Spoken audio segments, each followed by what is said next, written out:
más con el COVID. Ojalá que las cosas vayan mejorando por sus lados. Y ya, ahí alguien inició ya la grabación, perfecto. Están viendo la presentación, ¿no, jóvenes? Sí,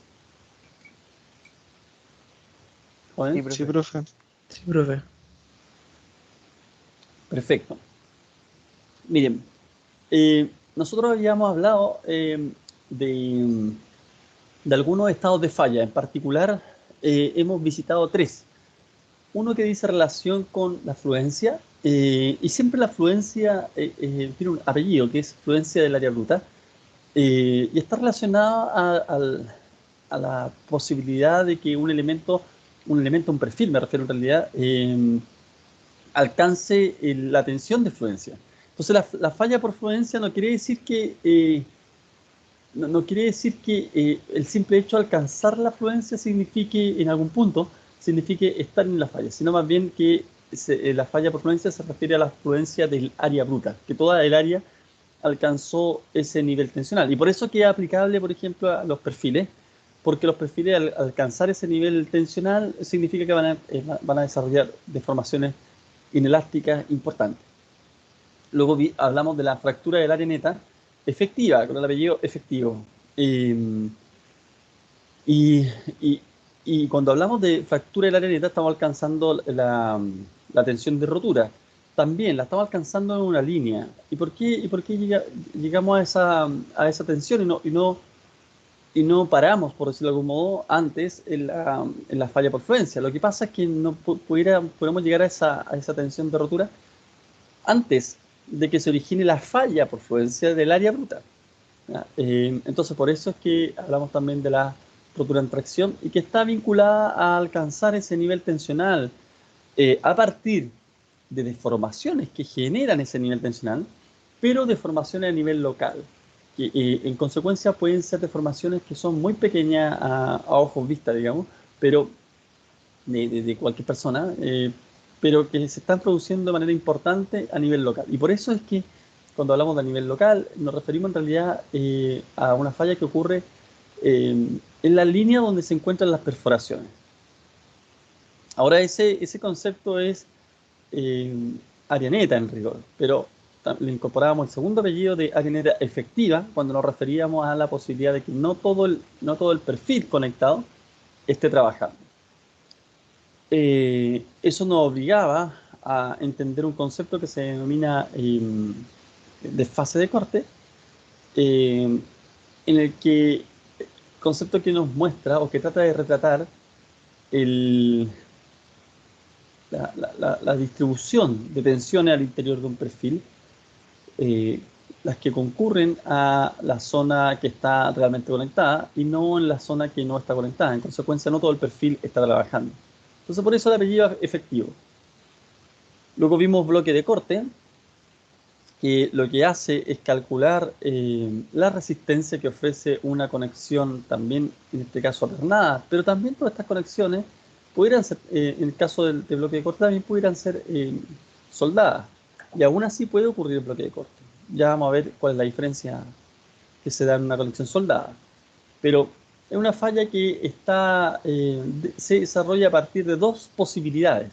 Una posibilidad en la que a todo evento se fractura el área neta por tracción, el área neta vinculada a esa línea de falla, que es la línea entre los pernos conectores y no desarrollándose en la totalidad del perfil, no desarrollándose en la totalidad del perfil, sino más bien en la zona que posibilita que se desgarre.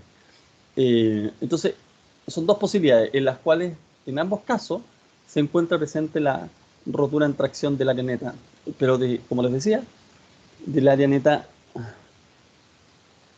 de esta área neta en tracción, que corresponde a la línea de falla en tracción. Y luego, porque yo le hablo de dos posibilidades, porque está la posibilidad 1 en que falle se le adicione a esta línea de falla, la línea de falla eh, por rotura en corte, que es la que ustedes ven acá. O la línea de falla por fluencia en corte. O sea, ambas cosas pudieran darse y en consecuencia hay que determinar la resistencia nominal a partir del mínimo de estas dos, digamos, estos dos términos de la desigualdad. ¿Ok? Entonces, yo le había dicho, le había consultado, o sea, le había dejado, en realidad no consultado, que averiguasen por qué trabajábamos con 0,6. ¿Alguien pudo hacer pudo determinar aquello?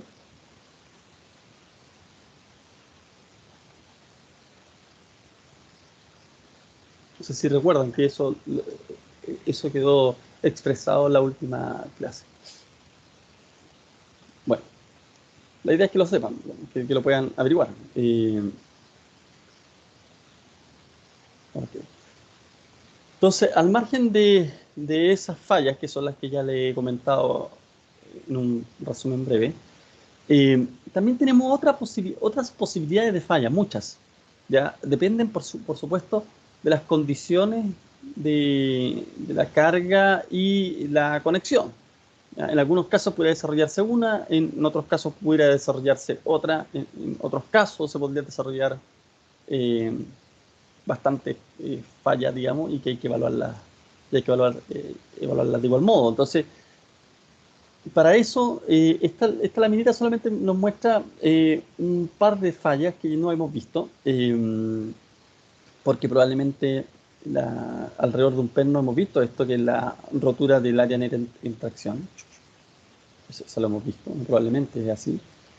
Eh, y de algún modo esto es parecido a un bloque de corte, porque tenemos una línea en cisalle, en corte, y tenemos otra línea en tracción. Pero diremos que esta de acá y esta de acá no la hemos visto. Y son situaciones que pudieran ocurrir alrededor de un perno. Eh, pero no ocurren en cualquier tipo de conexión. Ocurren en conexiones que denominamos fíjense bien, quiero ser súper preciso, ocurren en conexiones que denominamos de aplastamiento. Es el término que tiene la conexión. Esto es una conexión de aplastamiento. Olvídense de todo lo que está acá abajo, olvídense de lo que está arriba, fíjense, céntrense en la imagen. ¿Qué es lo que nos está mostrando esta imagen?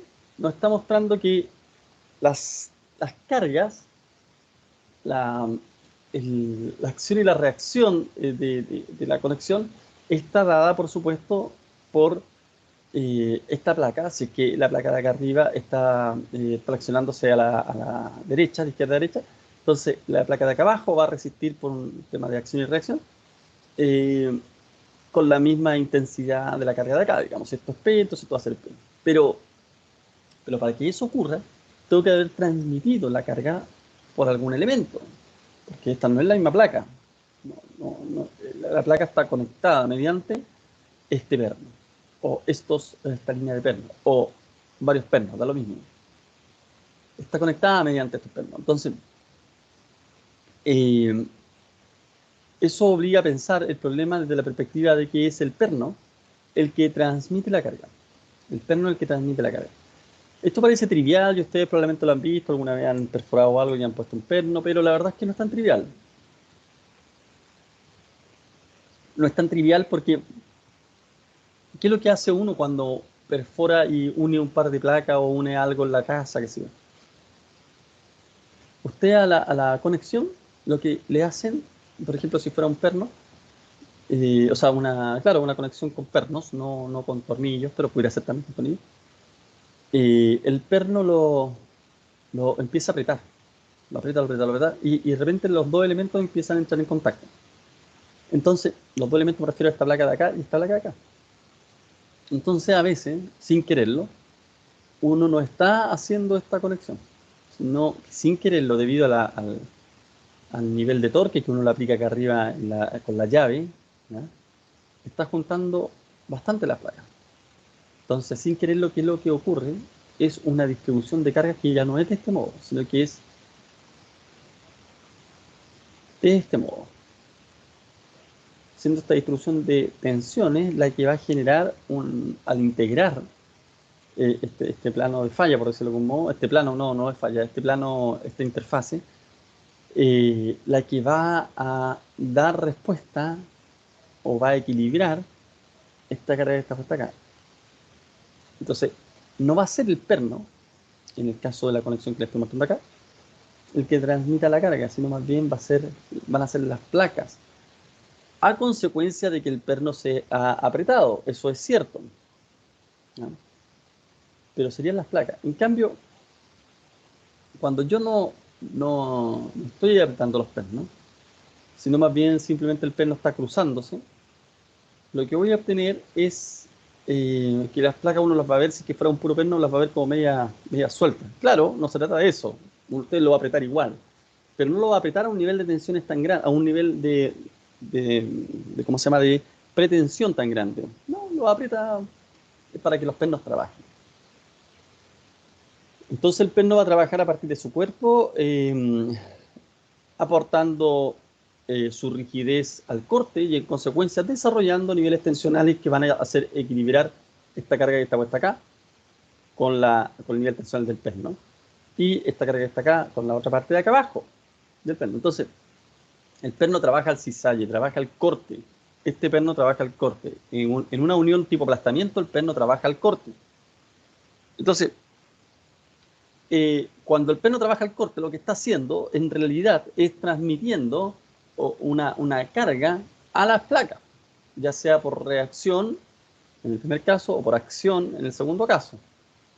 De cualquier modo está transmitiendo una carga a las placas. ¿Dónde? ¿A qué parte de las placas? A los bordes de las placas. A los bordes de las placas. A los bordes de las placas. Entonces, por eso es que surge este tipo de fallas, cuando se trata de uniones tipo aplastamiento. Entonces, aquí hay un ejemplo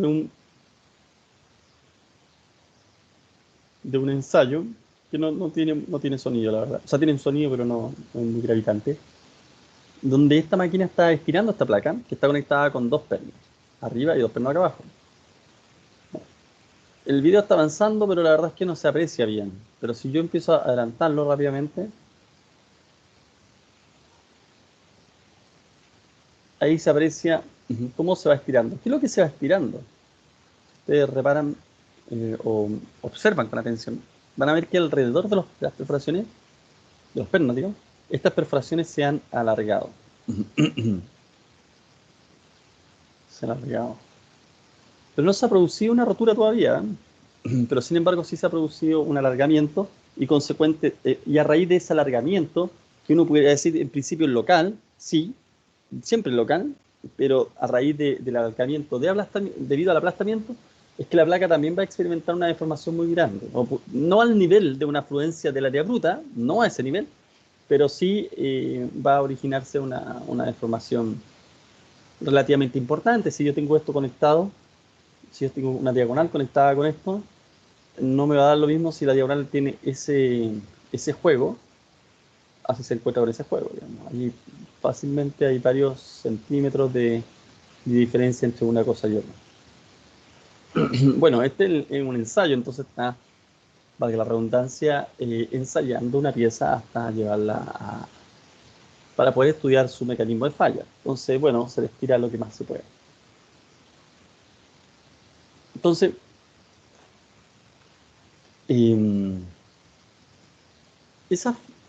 ¿cómo quedan esas placas después de esto? Así. Y ahí estamos observando que, espero que ustedes también lo vean, que esta perforación se ha ido deformando, ya asumiendo que el perno va, asumiendo que el perno va aquí, pero originalmente el perno estaba acá. Entonces se deformó hasta allá. Y lo que fue cediendo en la placa, es la incorporación del perno en la placa. Es decir, no es que la perforación original se haya simplemente alargado con el mismo diámetro de la perforación original. De que esté el diámetro de la perforación original. No. Y yo sé que quedaron medio juntos, pero en realidad lo que tenemos es el diámetro del perno Eso es lo que se fue metiendo, entonces aquí lo que voy a tener es el diámetro del perno. Es decir, la perforación fue deformándose con el diámetro del perno que se fue metiendo hacia adentro. Entonces, si yo tuviera que mirar esta situación, pero en esta posición, esto se llama un corte, me pongo como en este sector y miro mirando la pantalla de abajo hacia arriba, por decirlo de algún modo. Entonces voy a ver, cuando tengo una cosa como esa, voy a ver que hay una zona de la placa que está resistiendo o que está llevándose a la carga. Y esa zona, si ustedes me permiten, porque aquí no se ve muy bien esto,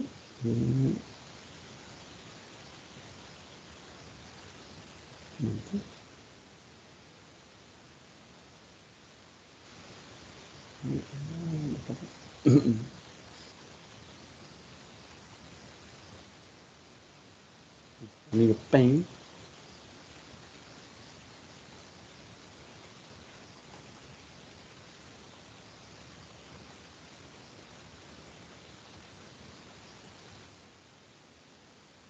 Entonces, lo que está ocurriendo es que tengo esa placa y originalmente tenía esa perforación y tengo un perno que es así y estaba acá. El perno empieza a meterse por aquí, pum, pum, pum, pum, pum. Entonces, ¿cómo queda la perforación? La perforación queda, voy a ver si lo puedo hacer en... Creo que sí, ¿no?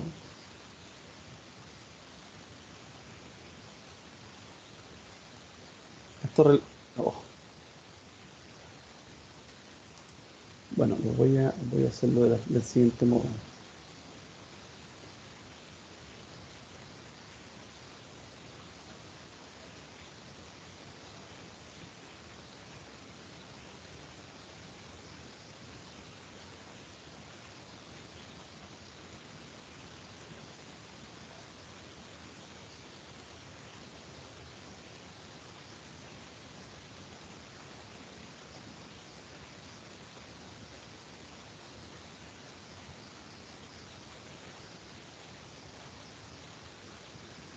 Entonces, si yo me paro de aquí, y miro hacia allá, miro hacia allá, voy a ver que lo que está trabajando, voy a hacer un corte negro, lo que está ocurriendo ahí es que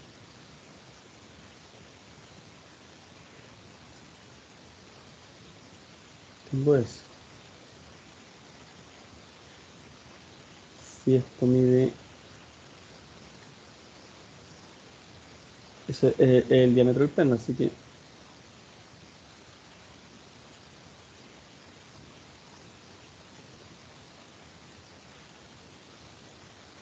si esto mide D, corresponde al diámetro del perno, entonces naturalmente esto de acá va a medir D. ¿Por qué es relevante? Porque eso significa que no puedo considerar que es el tamaño de la perforación lo que se mete hacia adentro, sino que es solamente el perno y en consecuencia eso tiene un impacto en la resistencia nominal. ¿Cuál es el área de toda esta zona? El área que está en contacto es entonces igual a, el área que está en contacto va a ser igual a D por la altura de la placa. Entonces, por el espesor de la placa. ¿Ok? Entonces, volviendo.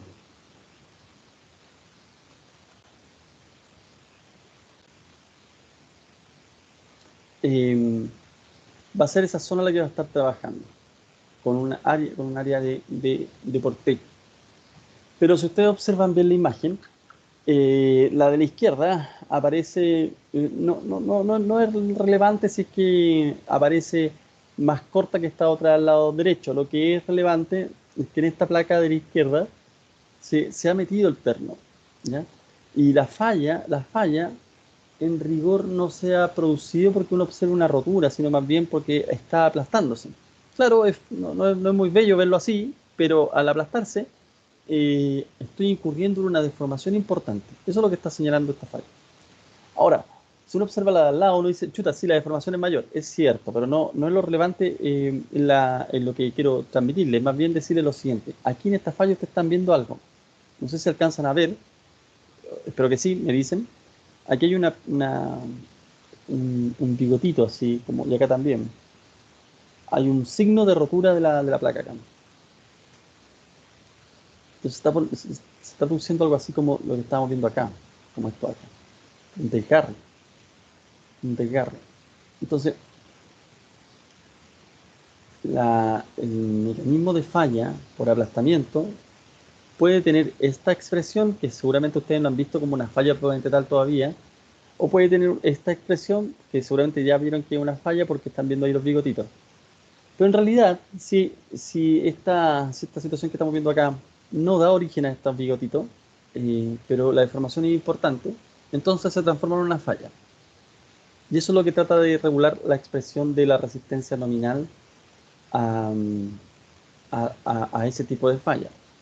Este tipo de falla está mostrando y que no se fijen todavía que hay tres formulaciones, sino más bien fijémonos en una.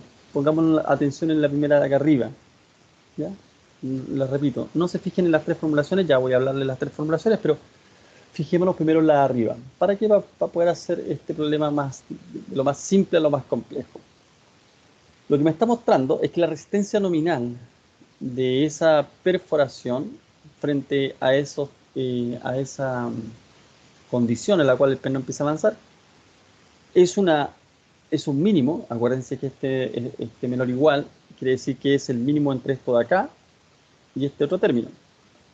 Entonces es un mínimo entre dos términos, el cual el primero nos dice, bueno, un factor escalar 1.2 por L sub C, que no sabemos qué es lo que es, por T y por FU. Ok.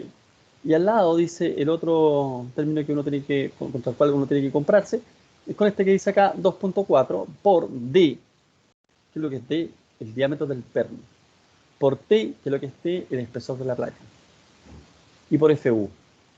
En consecuencia, esta expresión es lo que estamos viendo de algún modo acá.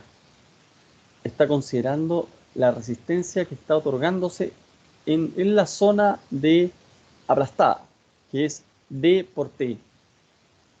D por T. Pero pero esta situación es una falla que está requiriendo, porque como ustedes observan acá, hay una deformación importante, relativa, pero importante para la perforación, y en consecuencia estoy llegando a niveles de rotura. Cuando se produce este alargamiento acá, que duda cabe que si yo analizo cualquier punto discreto acá del acero, cualquier punto discreto, ha recorrido su gráfico tensión-deformación y se encuentra en la zona ya pasó la fluencia. Entonces, por eso trabajamos con FU, la tensión de rotura. Pero hay un factor de 2.4 y si alguien le da una vuelta un poquito más, ¿cómo llamarlo? Es un poquito más crítico con la expresión, podría preguntarse, oye, pero ¿por qué estamos trabajando con un factor que es mayor que la resistencia nominal a la rotura? Me explico. Si yo tengo que la tensión de fluencia es FI por AG, o sea, la falla por fluencia de FI por AG, no podría decir que la resistencia es igual a 8 por FI por AG. Me parece que hay algo malo ahí. Si lo digo que en rotura, la falla por rotura de la área neta, por ejemplo, decimos que es el área neta multiplicada por el FU. Pero no decimos que es 19 multiplicado por el área neta y por el FU. No decimos eso. Entonces hay algo ahí. ¿Por qué estamos multiplicando por un factor? Entonces, otro elemento que sería bueno que ustedes averiguasen, está de todas maneras en los comentarios, pero le adelanto que tiene que ver con... Ustedes han visto hormigón armado, ¿no? Es que ¿quién de acá ha visto hormigón armado, jóvenes? Probablemente ya les pregunté en su oportunidad, pero no retengo información de cada uno de ustedes. ¿Quién de ustedes ha visto hormigón armado?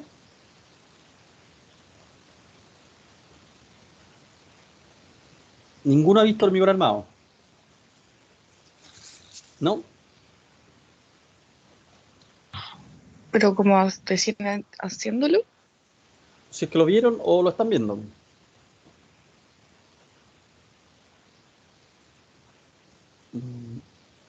¿Nadie ha visto Hormigón Armado? Ay, el ramo, profe, el ramo. Estaba pensando Ah, Mamá. no, por en supuesto. La Miguel Armado, asignatura. perdón. No, la No voy a- asignatura, la asignatura, sí. Pucha, yo ¿Alguien ha lo visto? vi, pero no lo he pasado. Ya, entonces, si yo les pregunto, no va a interrogarlos a ustedes respecto de la asignatura, así que tengan tranquilidad por ese lado. Me cuesta creer que solamente una persona lo haya visto, pero bueno, puede ser también. Ya, el tema, ¿por qué les cito eso? Es porque Profe, probablemente tiene... cuénteme, Camila. yo lo estoy cursando ahora, hormigón. Perfecto. Gracias, Camila. Mire, pasa lo siguiente. Hay una falla, a lo mejor todavía no la han visto, a lo mejor ya la vieron. Hay una falla en el hormigón que también se denomina por aplastamiento. ¿Ya? Y el concepto es más o menos el mismo. Estoy aplastando una zona que está cargada. Por ejemplo, tengo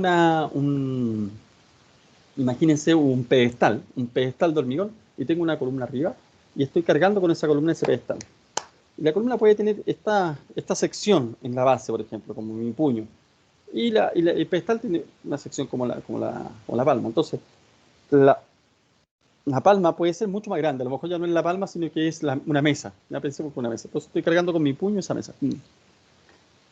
Eh, pero la mesa, para poder hacer el ejercicio de buena manera, porque si no me va a salir malo, digamos, el ejercicio conceptual, la mesa, pensemos que no es una mesa que tiene cuatro patas y tiene el tablero arriba, sino que es una mesa que está sólida para abajo.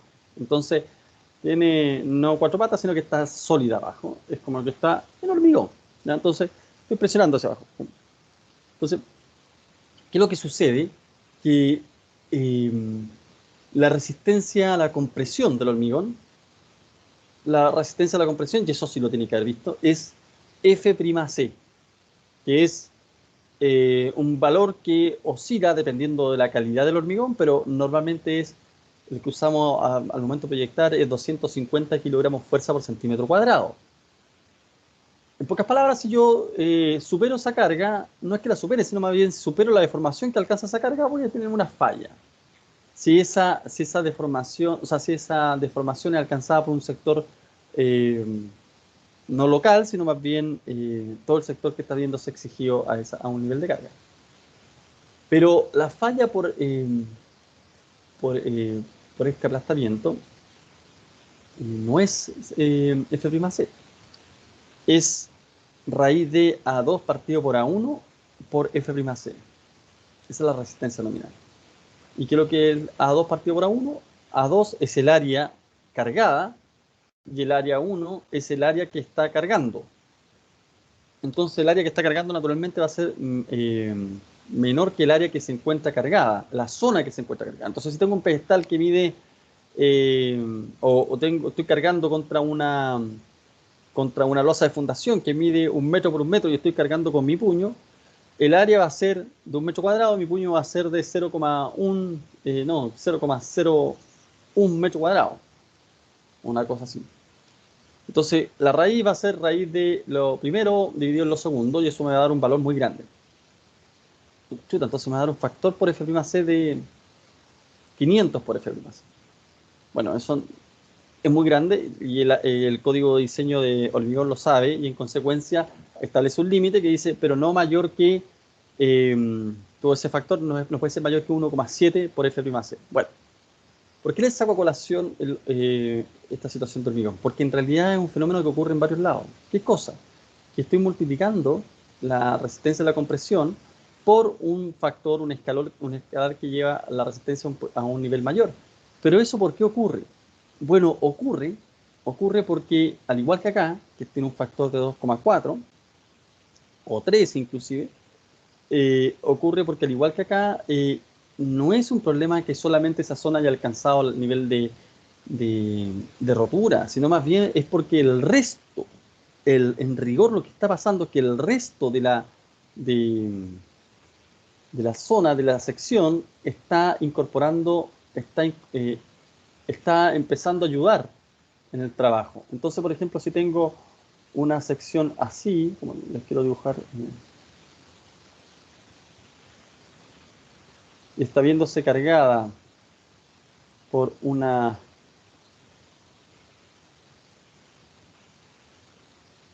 cuadradito así,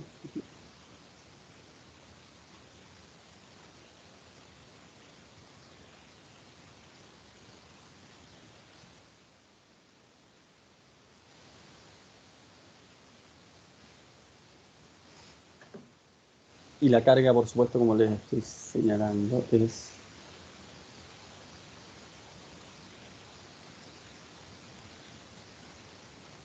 está puesta ahí, por supuesto. El problema de resistencia no se reduce a esta zona, no se reduce a lo que pueda resistir este puro prisma. No se reduce a eso.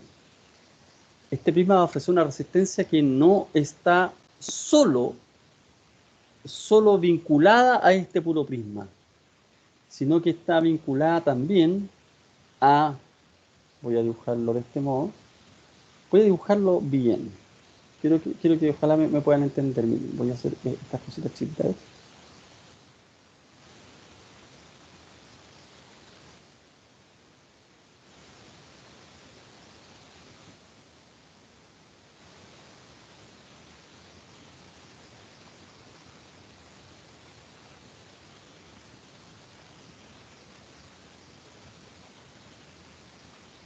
Oh.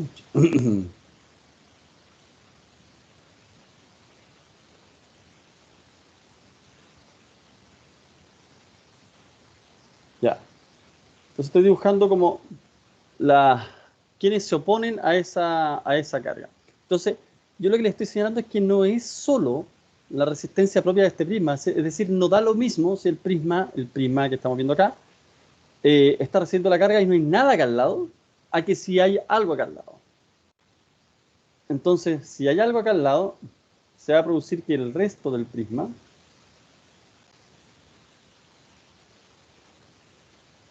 ofrece también, esto es un chamullo mío, disculpen, pero me refiero a la forma, esta gráfica no la dan en ninguna parte, pero un poco esto.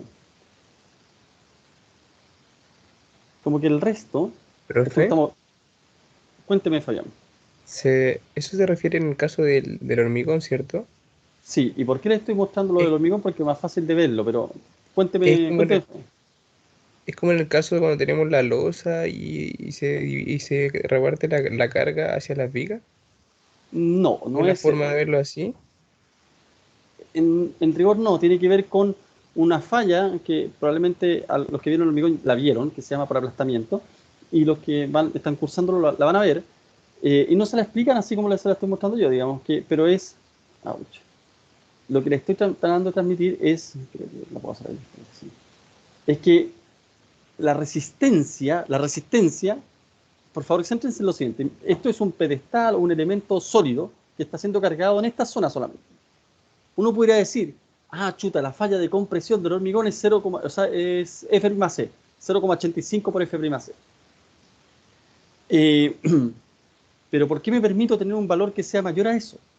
Bueno, porque si fuera solamente el prisma que ustedes están viendo acá y no hay nada alrededor, entonces sería ese valor, 0,85 por F'(C).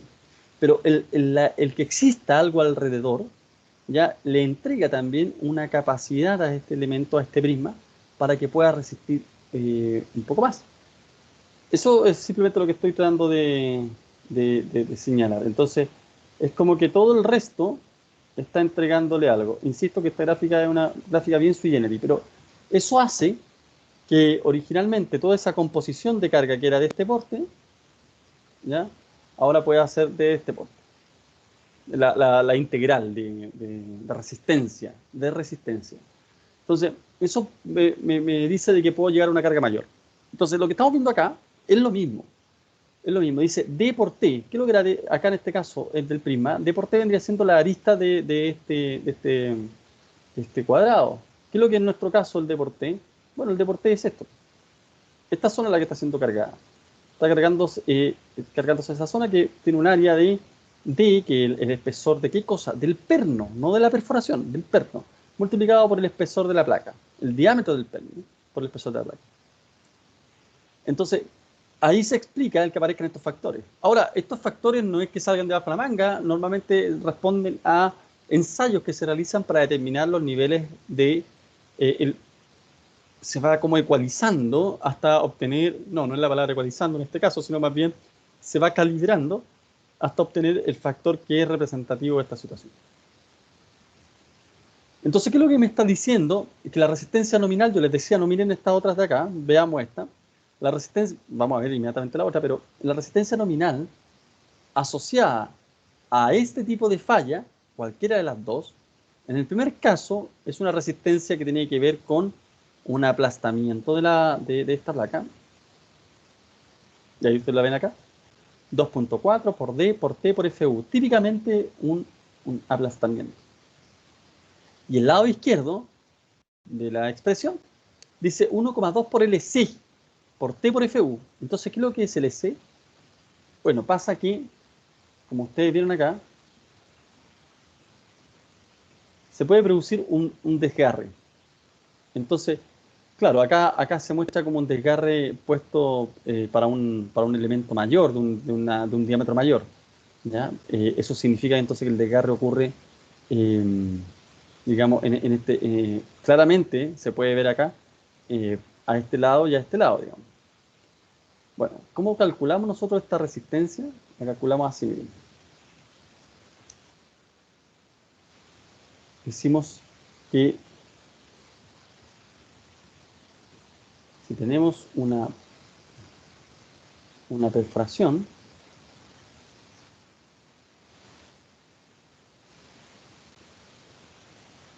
entonces tenemos una distancia entre, o en este caso hay dos perforaciones, una distancia entre esta perforación y otra distancia entre esta perforación y el borde de la placa. Entonces a eso denominamos LC. Vamos a poner 1 a este caso acá, y a esta de acá le vamos a poner LC2. Es decir, si quiere fallar de este modo, ¿ya? Es decir, generando una línea de falla entre una perforación y la otra, si quiere fallar de ese modo, entonces tengo que necesariamente determinar cuál es la resistencia de esta línea de falla. Entonces, y la resistencia de esa línea de falla no es más que el largo de la línea de falla que está entre los bordes de la perforación, no entre los centros de las perforaciones, entre los bordes de la perforación y o entre los bordes de la perforación y de la placa. Voy a dibujarle ahora el perno.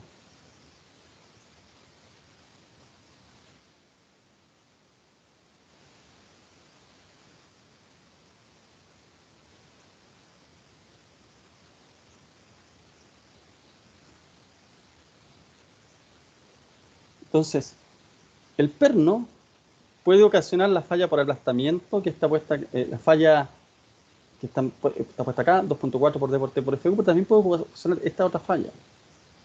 Y esa otra falla está controlada. ¿Cuál es la resistencia a esa otra falla? La resistencia a la otra falla es el área, pero ya no de esta, ya no del área en contacto del perno, sino más bien el área de esta línea de falla. Entonces aquí lo voy a mostrar así, para que se pueda ver la perspectiva.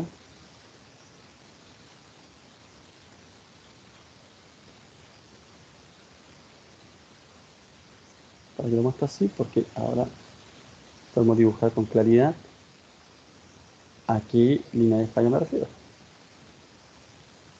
O sea, a qué área de falla me refiero. Espero que se vea, que se entienda. En realidad era un poquito más grande. Pero tengo que poner el largo de esta.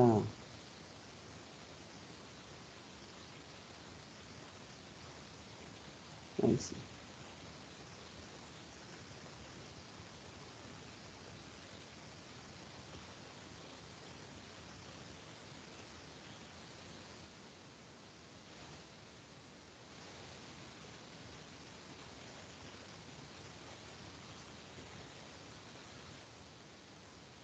Entonces, esta línea la línea se llama LC1 y esta otra línea LC2, pero el área que está trabajando es esta que están viendo acá, que va a ser, espero que entiendan que está en proyección. Esto no es la parte superficial, no es visto la placa así, sino más bien lo que está trabajando hacia, si yo cortase la placa por acá. Espero que entiendan si es que alguien tiene alguna duda. Estoy haciendo esto.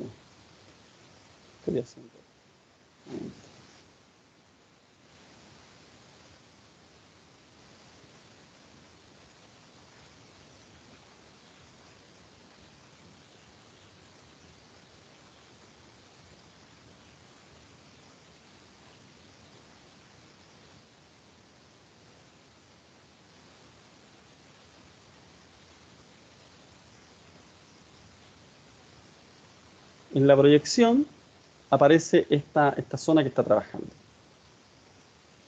Entonces, ¿cuál es la resistencia de esa zona? La resistencia de esa zona va a ser el largo, LC, por la altura de la placa, ¿ya? Que en este caso es T, multiplicada por FU y multiplicada por 1.2. Entonces, puede ocasionarse esa falla o puede ocasionarse la falla de aplastamiento que les decía, que es la que estamos viendo acá, digamos. Esa.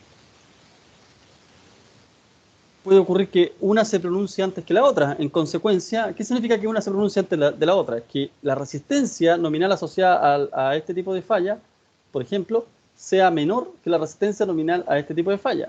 Y si es así, entonces la resistencia nominal de la falla, ¿qué tipo de falla es esta? Aquí hay un problema, digamos, de denominaciones que tiene la ICC. Porque hablamos, ojo, quiero hacer una precisión, hablamos que esto ocurre en conexiones tipo aplastamiento. Esto es la conexión tipo aplastamiento. ¿Por qué? Porque funciona mediante el aplastamiento del perno sobre la perforación. Entonces, denominamos así a la conexión, tipo de aplastamiento. Eso es una definición. Otra definición posterior es, oye, pero pueden existir dos tipos de falla.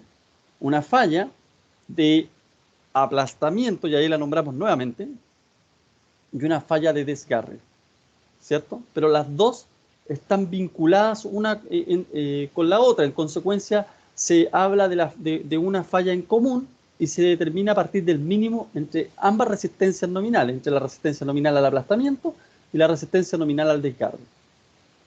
¿Cómo se llama a esta falla? A esta falla que está dada por este mínimo entre estas dos. También se le llama nuevamente, por eso le digo que hay un problema de definiciones, se le denomina también como resistencia nominal del aplastamiento, disculpe, falla por aplastamiento.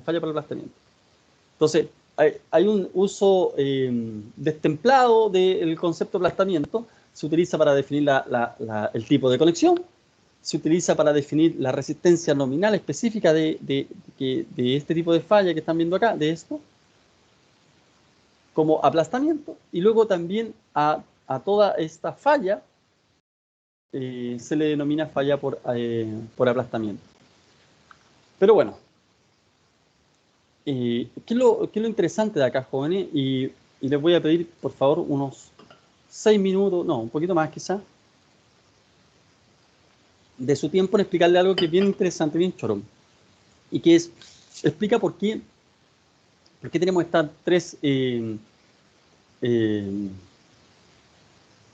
definiciones para la resistencia nominal, que ustedes ven acá. Y es interesante la conversación en torno a estos tópicos. Miren, ustedes creen, vamos a partir al revés. Esto no lo hablamos en la clase pasada, ¿cierto, jóvenes? Me dirían, ¿no? ¿Están ahí? Jóvenes. Pero depende de qué cosa, profe. No, me refiero al tema de todo. Ah, ok, sí, no le he hecho el dibujo. La relación del perno respecto de las perforaciones. Me explico. Si tengo una perforación de ese tipo, o si tengo una perforación de ese tipo, Voy a hacerlo de nuevo. Bueno, pero me van a decir si es que ya lo vimos. ¿Qué cosa? Esto. Ah, por Dios.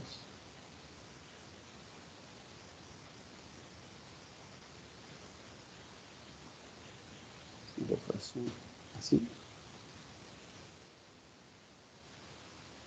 Una perforación más grandecita. A ver, esta es más grandecita.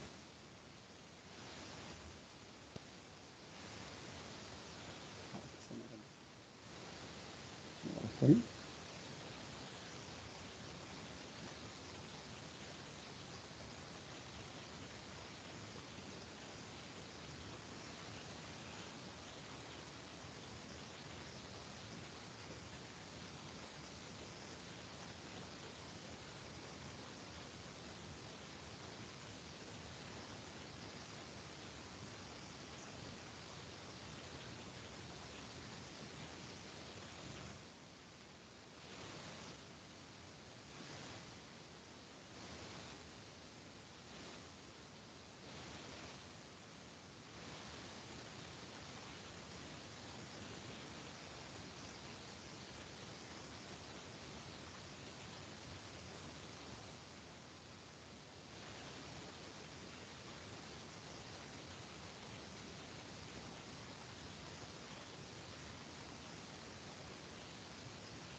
Ya, lo que estamos viendo acá son varias posibilidades de perforación en una placa. Entonces, vamos a poner un perno que se va a repetir en todas esas placas. O sea, en todas esas perforaciones, disculpenme. Va a ser ese perno.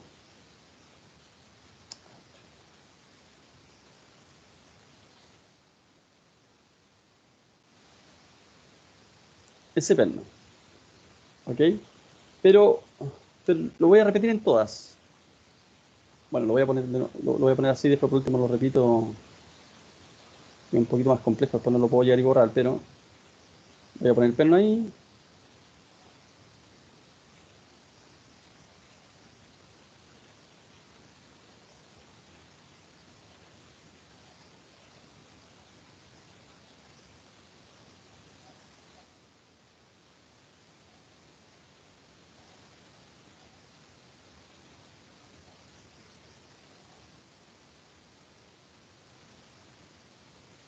Ya, ahí sí.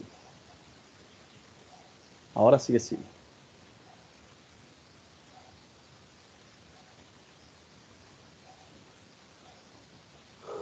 ¿Qué me sube 75?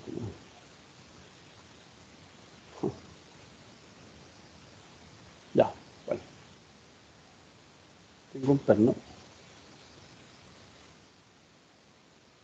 Por Dios.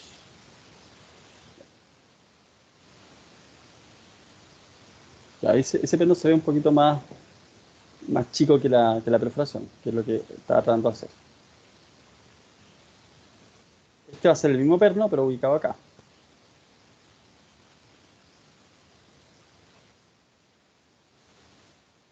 El mismo perno ubicado acá. El mismo perno ubicado acá.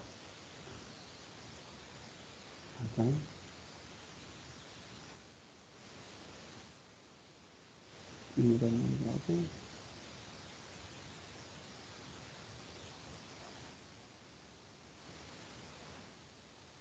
Este mismo perno ubicado acá. ¿Ok? Entonces, piensen, jóvenes, que todas estas son placas separadas, porque si no, se puede malinterpretar. ¿Ya?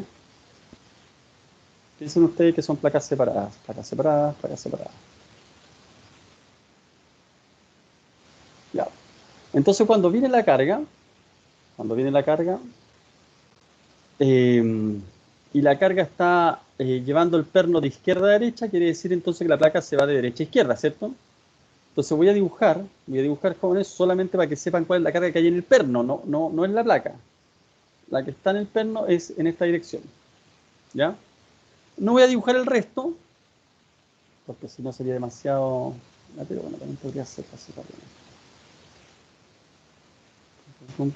Sí, puedo hacer así.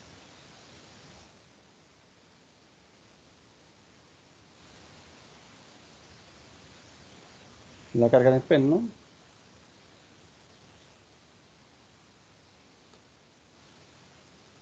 Perno. Ya, ahí está.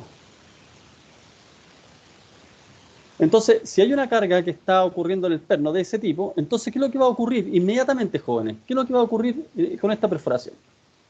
Esta perforación que están viendo acá se denomina estándar. Es una perforación que tiene una huelga o una diferencia entre la perforación y el diámetro del perno muy menor. Entonces para una perforación estándar, acá está una tabla de perforaciones, tenemos que para un perno de 16 milímetros de diámetro, un M16, ese es su diámetro 16 milímetros, la perforación estándar va a tener un diámetro de 18 milímetros. Luego tenemos una perforación con sobretamaño que no tiene mucho más, digamos, si la perforación estándar tenía 18, la perforación con sobretamaño para ese perno tiene 20 milímetros de diámetro. Luego tenemos una perforación ovalada corta, que si ustedes observan, tiene en una dirección el mismo diámetro que la perforación estándar, pero en la otra dirección tiene una perforación, un largo de la elipse, por decirlo de algún modo, porque no es una elipse en realidad, pero de 22, el otro diámetro, por decirlo de algún modo. 22 milímetros. Entonces, está ovalada, pero ligeramente ovalada. A lo mejor aquí yo me fui un poquito, la hice demasiado ovalada, pero bueno, no lo voy a borrar. Y acá tenemos, por último, una que se denomina ovalada larga, ¿ya? Y que tiene el mismo diámetro en la dirección menor que la perforación estándar, tiene 18. Pero en la dirección larga tiene 40 milímetros. Entonces esta tabla de la ICC nos indica con precisión, jóvenes, cuando ustedes le hablan de una perforación estándar, de una perforación ovalada larga, una perforación ovalada corta o con sobretamaño, están tabuladas. No es la perforación del diámetro que a mí se me ocurra. No, no es así.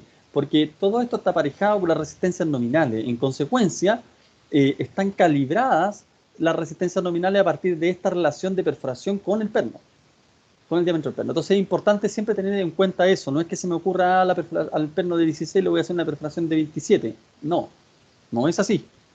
Entonces, porque las resistencias nominales empiezan a ser distintas. Entonces usted no va a calcular cosas y de hecho no tendría cómo saberlo. Bueno, sí, quizás haciendo un modelo de elementos finitos, una cuestión absolutamente compleja. Entonces, para una cosa como esta, eso me refiero. Entonces, tiene que respetar a la pata lo que está diciendo esta tabla del AISC, donde usted le indica cuáles son los diámetros de las perforaciones dependiendo del tipo de perforación que está poniendo. ¿Por qué? Porque ocurre que tenemos situaciones como las que les estoy describiendo. Imagínense que cada una está una placa y el perno está yéndose de izquierda a derecha. Cuando el perno se está yendo de izquierda a derecha, ¿qué es lo primero, jóvenes, que va a ocurrir? ¿Qué es lo primero que va a ocurrir? Que este perno se ponga al ladito de la perforación, ¿no? Que entre en contacto con un borde de la perforación. Jóvenes, yo sé que a lo mejor puedo estar diciendo una obviedad, pero es importante señalarla, porque aquí hay una confusión que siempre existe con esta resistencia nominal. Lo primero, jóvenes, que va a ocurrir, antes que nada ofrezca resistencia de nada, antes de que no se produzca ninguna resistencia, es que este perno se va a acomodar, pum, y va a entrar en contacto con este borde de la perforación. Lo mismo ahí.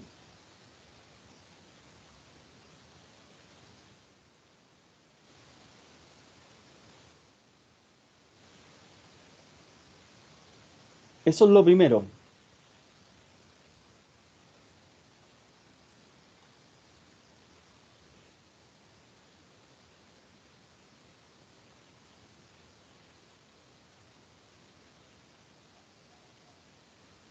Entonces, ahí los pernos entraron en contacto, ¿ya? Recuerden que vean esto como una placa separada, que cada una está en una conexión por sí sola, porque si no, no se entiende que un perno avance hacia el lado de acá y este otro perno avance más, eso no se va a entender. Entonces, por eso piensen siempre que esto es son placas separadas. ¿Ok? Entonces, cuando eso ocurre,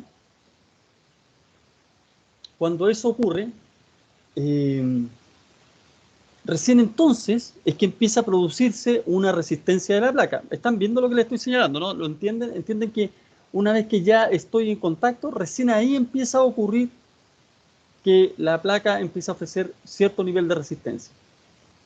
¿Ya? ¿Cómo podemos graficar acá la resistencia? Bueno, lo que vamos a hacer es graficar el perno metiéndose. Eso es lo que vamos a graficar. Bueno, lo voy a hacer también de color azul. El perno se metió eso acá.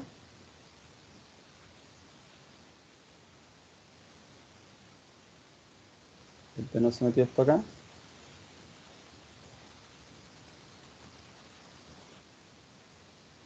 No se metió acá.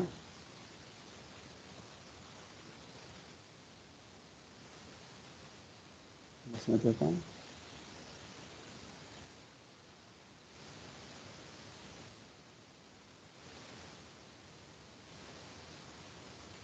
Ya. Entonces, ¿qué es lo que tengan muy en cuenta? Lo primero está en esta posición, los pernos se acomodan, no hay ninguna carga hasta que empiezan a tocar. Cuando tocan esto, ahí empieza a producirse la resistencia de la placa, porque la placa empieza a recibir la carga del perno. Les hago una pregunta. Espero que me puedan ayudar a contestar la pregunta.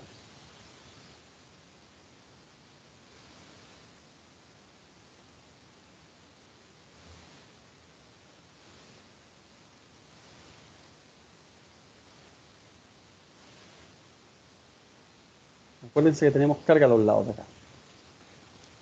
Si todas esas cargas valen lo mismo, todas estas cargas valen P.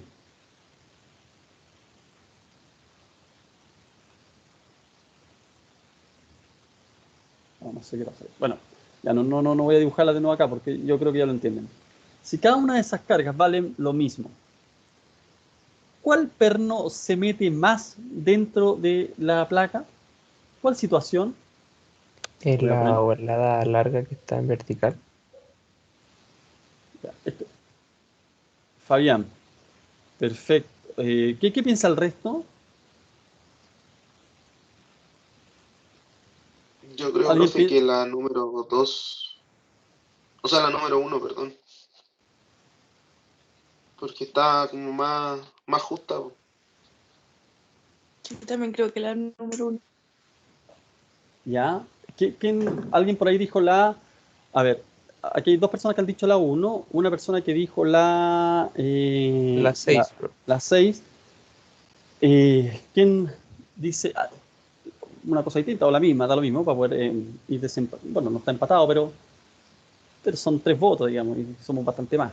Una opinión puede ser una opinión más bien intuitiva, y está muy bien. Partamos por lo intuitivo. ¿Cuál es la que podría meterse más? Yo también voto por la 1 porque está como más apretado. No era la palabra que quería usar, pero eso. Está bien, no Sí, se preocupe.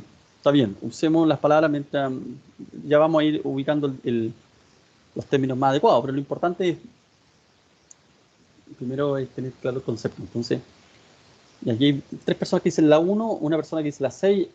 ¿Alguien tiene una posición distinta o un par de votos más y lo vamos resolviendo? O un par de opiniones más y lo vamos resolviendo, por favor. Yo igual creo que la uno, profe. ¿Ya? Y faltaría la última y...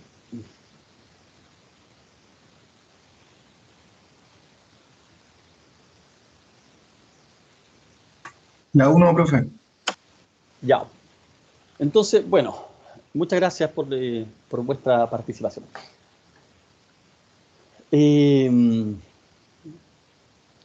Pasa lo siguiente, si yo estoy el mismo nivel de carga, ¿cierto? Para todas, para cada uno. Cuando esta está más ajustada, yo puedo ir a hacer una suerte de modelo de modelo de esta situación para poder entenderla. Digamos. Un modelo simple, ramplón, trivial, carente de cualquier sofisticación. ¿Qué modelo pudiera hacer para representar esto? Podría ser una cosa como esta, miren. Una viga. Este es el modelo que yo al menos siempre hago, pero puede que no sea compartido. De hecho, una viga, y voy a poner la carga acá del perno. Esa carga la poníamos así. ¿Ya? Y voy a copiar esto porque lo voy a ocupar varias veces.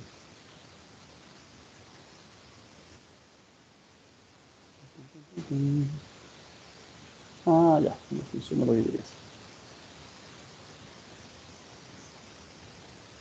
Bueno.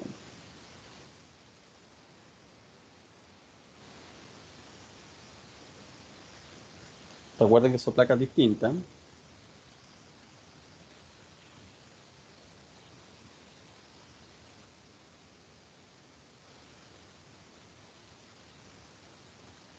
Pucha, se me quedó medio fea. Pero supongo que...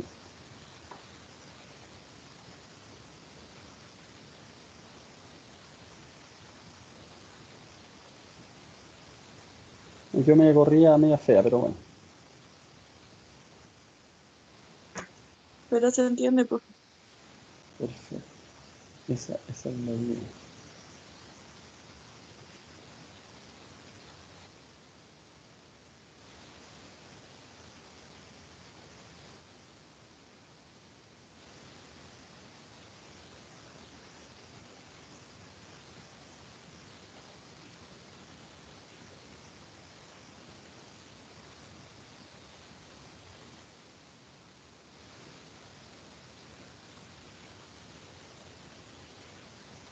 Ya.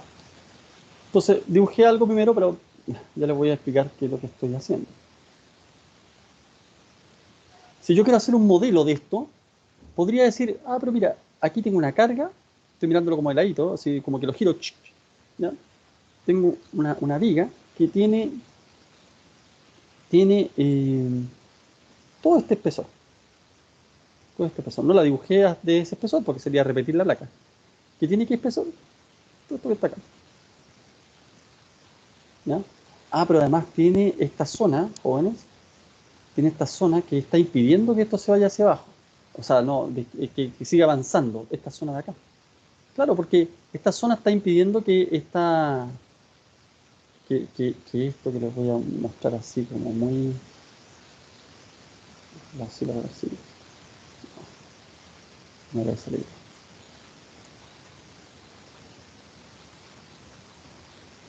Que esta zona que está con rojo avance. Esto que están viendo ustedes acá al lado está impidiendo de algún modo que se avance. Entonces, un modelo adecuado sería decir, entonces esto se transforma en realidad en un apoyo.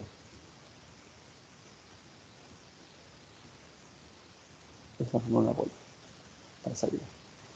Insisto, esto es un modelo súper mío. No tiene por qué. Entonces aquí hago lo mismo. Acuérdense que estas son placas independientes y piensen que las placas son infinitas para arriba y infinitas para abajo, cada una de estas placas, ¿ya? No tiene que ver con que la placa la haya dibujado más cortita, ahí no está el meollo del asunto. No, imagínense la placa eterna para arriba y eterna para abajo. Entonces el concepto es que va a ser una viga, pero todo un resto de aquí hacia arriba va a estar con este apoyo y de aquí hacia abajo va a simular un apoyo. Lo mismo acá. Aquí va a tener un apoyo acá. Y acá voy a tener un apoyo. Ahí. Y así puedo seguir mostrando los apoyos.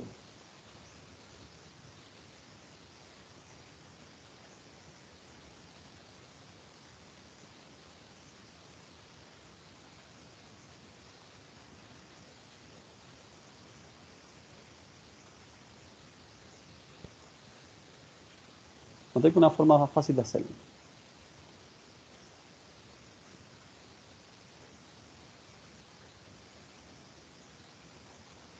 Ok, entonces ahora viendo, olvídense lo que está al lado izquierdo y vean solamente estas viguitas que hicimos. Estas viguitas. frente al mismo nivel de carga, ¿cuál viga se deforma más? ¿La 1, la 2, la 3, la 4, la 5, la 6?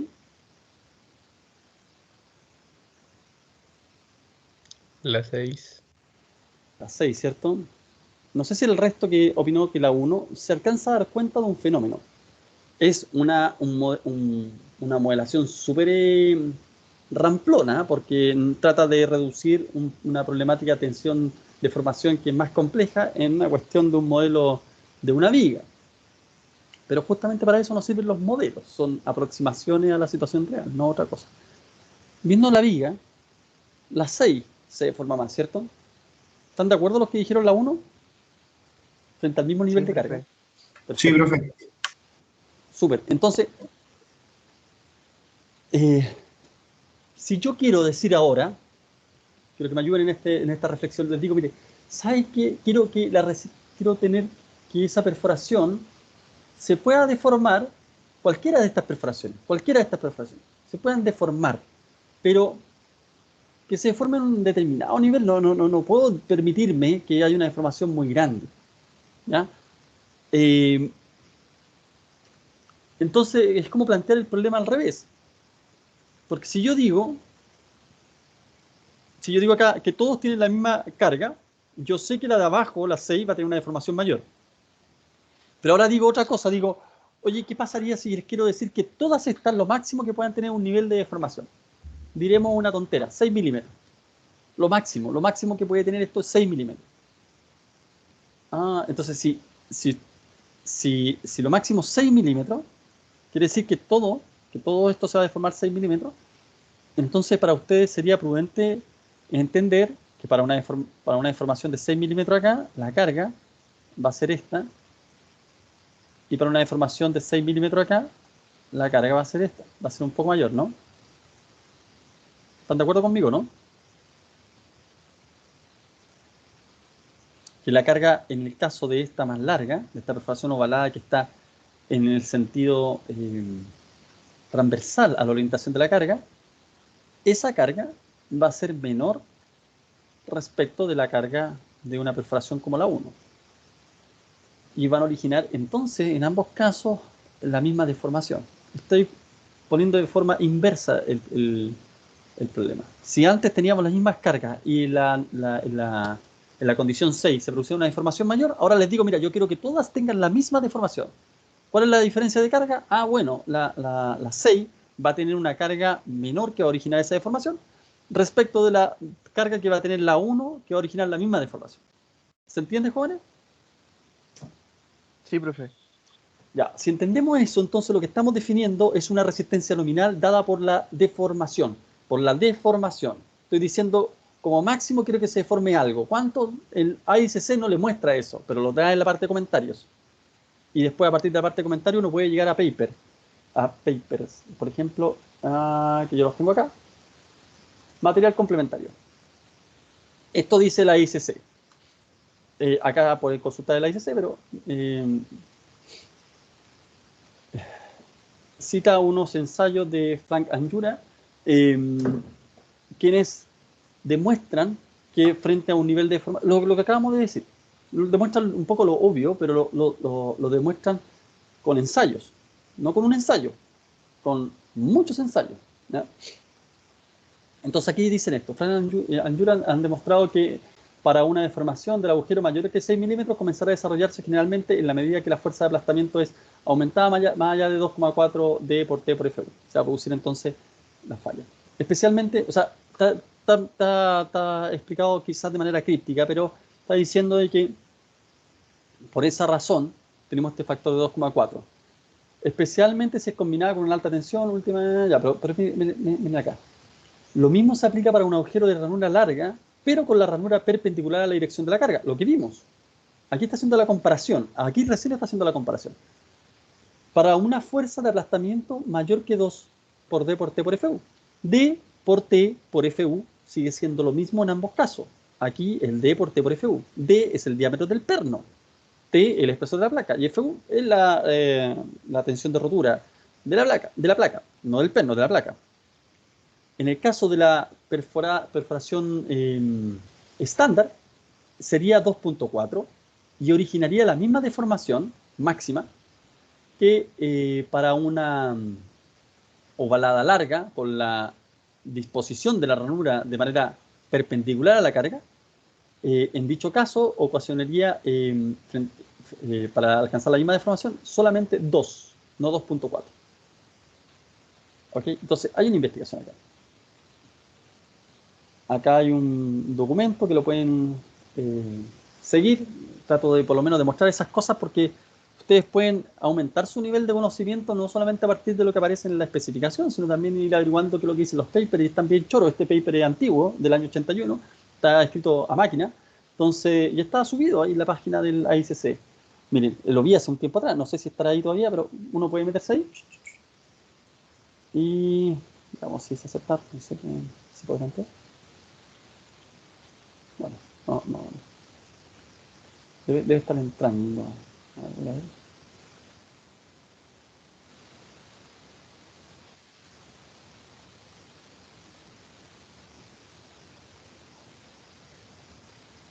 Un momento. No estaba viendo ya. Sí, le puse a aceptar. Bueno, por alguna razón no me está abriendo bien. Ya. Bueno, la cosa es que ahí está abriendo, se demoró mucho en abrir, ¿no? Está abriendo lentísimo.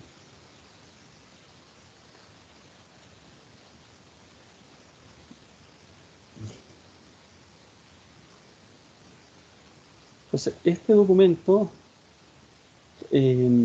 desarrolla toda esta idea. Los gráficos.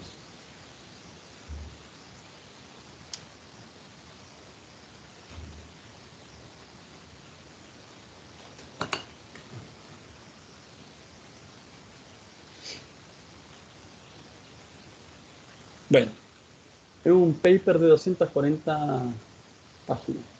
Por supuesto, es algo más que un paper. Y hace esto de las determinar a partir de las perforaciones cuánto es lo que se deformaría.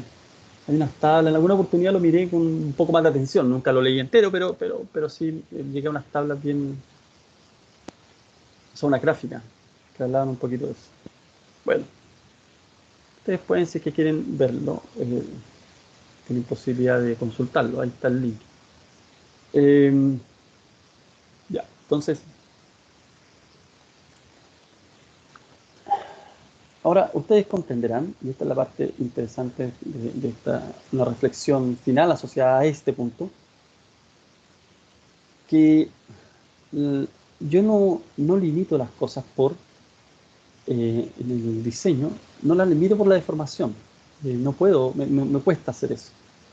Es difícil, es dificultoso para la ICC, porque significaría que usted, cuando esté diseñando, por ejemplo, esta conexión, usted diga, ya voy a ver cuánto es la deformación máxima que está ocurriendo. Y la verdad es que el cálculo de deformación me obligaría a ir a una curva de tensión-deformación que es bastante compleja. No, la curva de tensión-deformación no es compleja, sino más bien la situación que está ocurriendo acá para observar con detención, determinar la deformación que realmente está ocurriendo, es un problema más complejo que esta viga. Es un problema de ¿cómo se llama?, de compatibilidad de deformaciones. Entonces, por eso es que, por simpleza, trabajamos con las resistencias nominales, que ya tienen incorporado este análisis que, frente a un mismo nivel de deformación, entonces, máximo, que me permito, tengo que tener estos límites. Estos límites ocurren para esta parte de acá, como esta parte de acá. Entonces, yo les había dicho que nos centráramos acá, pero ya vimos, con la vuelta que dimos recién, ya nos centramos también en esto. ¿Por qué? Porque justamente atendía, mire, el caso A dice, o sea, el caso I, cuando la deformación es la perforación del perno bajo carga de servicio, no, discúlpeme, comparar el A con el B. El caso B dice, para un perno de una conexión con perforaciones de ranura larga con la ranura perpendicular a la dirección de la fuerza, entonces usted va a tener una resistencia menor para alcanzar, ¿qué cosa? La misma deformación. Entonces, raya para la suma, no hay que confundir esta este desplazamiento del perno hasta entrar en contacto con la deformación que está vinculada con la resistencia nominal. La deformación que está vinculada con la resistencia nominal es otra, no tiene que ver con tiene que ver con esto que acabamos de ver, digamos, no tiene que ver con el movimiento del perno hacia la posición de contacto, no. Entonces, cuando tengo cualquier caso, puedo ocupar esta de acá arriba, pero cuando tengo ranura larga perpendicular a la dirección de la fuerza, tengo que ocupar esta expresión de acá abajo. Ahora aparece una expresión tercera o segunda, como ustedes quieran verlo, que está puesta acá, dentro del literal A. El literal A me dice que para cualquier perforación, menos la de ranura larga con la carga de manera perpendicular a la dirección de la ranura. Menos esa, porque esa está puesta acá en el B. Pero también le dice, miren, esta es la resistencia nominal. Y el punto 2 le dice, ya, pero ok, pero si a usted no le importa mucho que se deforme, bueno, ok, puede ocupar entonces una resistencia nominal un poco mayor.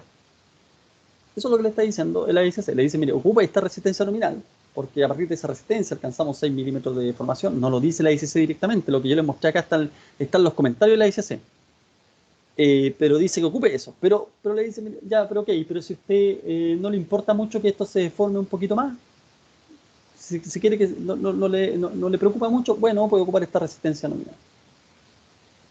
Que es más laxa. Claro, porque tengo en vez de 2,4 tengo 3, en vez de 1,2 tengo 1,5. Ahora, fíjense que estos valores, todo lo que hemos visto a nivel de ejemplo, era de una perforación. Pero en realidad las conexiones tienen más de una perforación. Naturalmente, todas las perforaciones son similares. Sería absurdo tener conexiones que tienen una perforación estándar, otra perforación ovalada, otra perforación... No, eso no ocurre. Eso no ocurre. Todas son estándar, todas son ovaladas. Bueno, hay salvedades ahí, pero en general todos son de un tipo. Eso es lo que ocurre. ¿Ya? Entonces, si tengo una perforación, tengo esta resistencia. Pero si tengo 4 perforaciones, en el caso de acá, del lado derecho, jóvenes, quiero que pongan mucha atención, en el lado derecho la resistencia nominal va a estar multiplicada por 4. ¿Por qué? Porque eso es el aplastamiento, es básicamente el área que está aportando, o sea, la resistencia que está aportando el área aplastada, que es esta. Y si son 4 perforaciones, van a tener en la misma área aplastada. D por T, donde D es el diámetro del perno, en ninguna conexión uno varía los diámetros de los pernos. Entonces los diámetros siguen siendo lo mismo. Entonces si tengo 4 pernos, una conexión con 4 pernos o con 4 perforaciones, entonces voy a tener 4 por esto.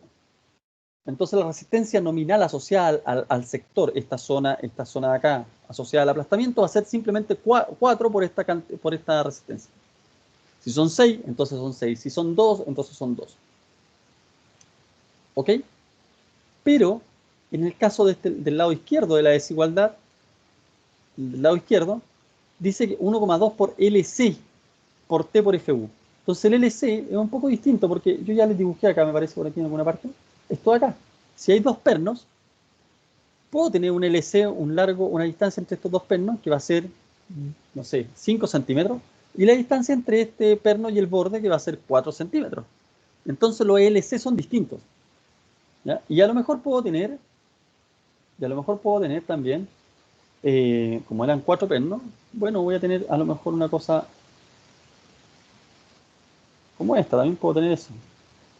Entonces, espero que se vea, que se entienda.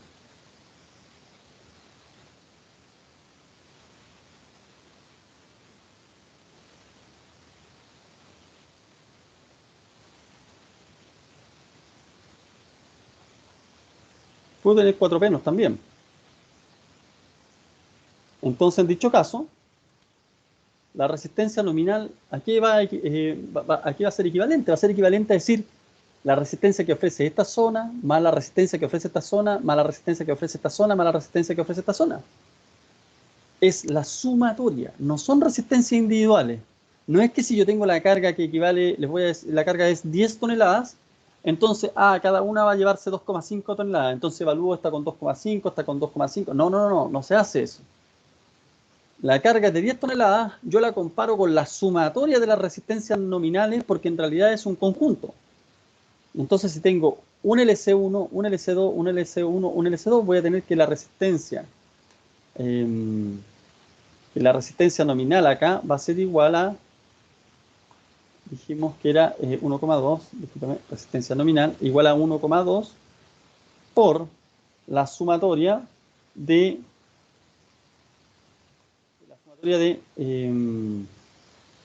LC. Que ando por LC por T y por FU.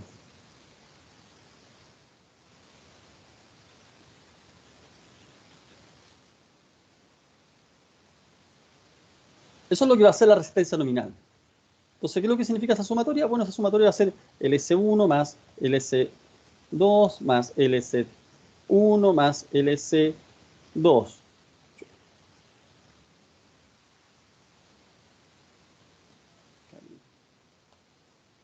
Eso, lo que va a ser equivalente, es decir, 2 LC1 más 2 LC2 en el caso que estamos hablando acá.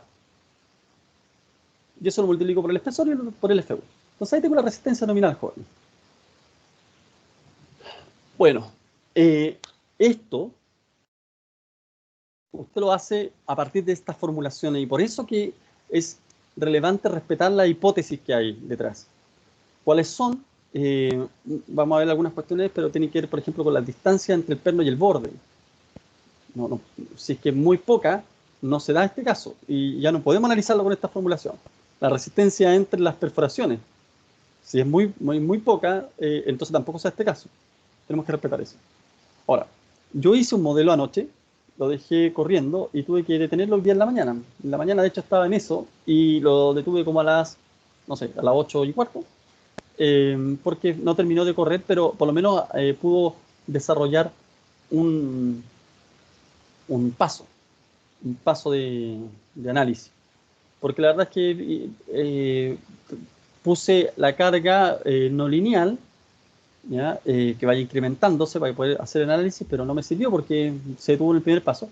Y puse el material no lineal, y eso sí que es complejo, ¿ya? Entonces, se demoró toda la noche en correr. Pero para el primer paso, lo interesante es ver, por ejemplo, mire, los niveles tensionales de todas estas plaquitas, de toda esta,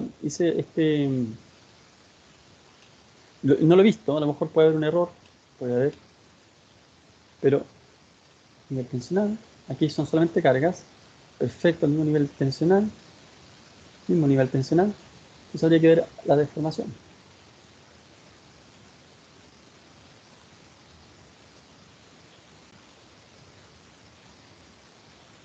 Y la deformación en este caso es notoriamente mayor que el otro caso.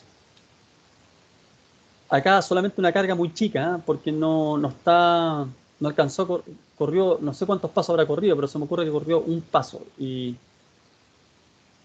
aquí ya hay una deformación de... acá está en la dirección 1, debería ser de izquierda a derecha, de 7,1 a U2, 0,26.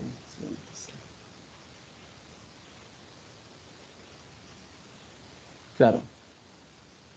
Un segundo.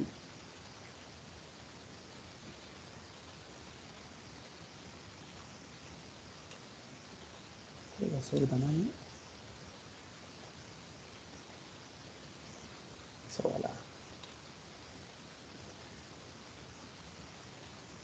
Bueno, tendría que mirar cada uno de estos resultados, pero lo relevante es comparar este caso de acá. No, ¿cuál es el caso de la estándar? Estoy buscando el estándar, no recuerdo cuál es el estándar.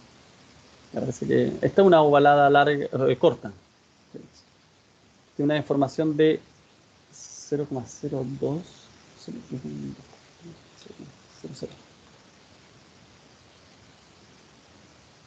Y esta tiene una deformación un poco mayor, 0,0026. Bueno, tengo que revisar esos resultados, pero está dando frente al mismo nivel de carga una deformación mayor. Todo esto pensando, por supuesto, algo que el modelo tiene que tener internalizado, pero ¿qué cosa? Que es que cuando llega a FU, porque tuve que hacer ese tema, tuve que definir el material, tuve que definir material como un material que tuviera esta constitutiva.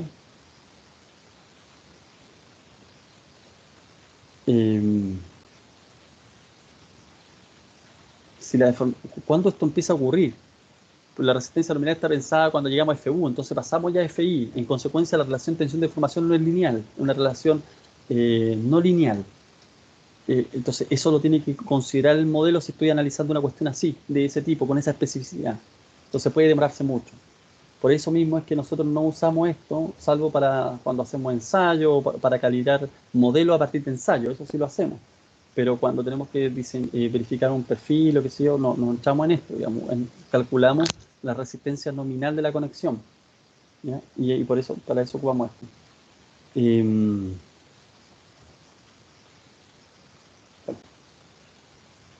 Son las 10 de la mañana, jóvenes, vamos a hacer un break de unos 10 minutos y seguimos, ¿ok? Jóvenes. Ya, profe. Ya. Voy a salirme de acá y después me uno nuevamente a la reunión. Permiso. Nos vemos en un ratito. En 10 minutitos más. Nos vemos entonces a las 10.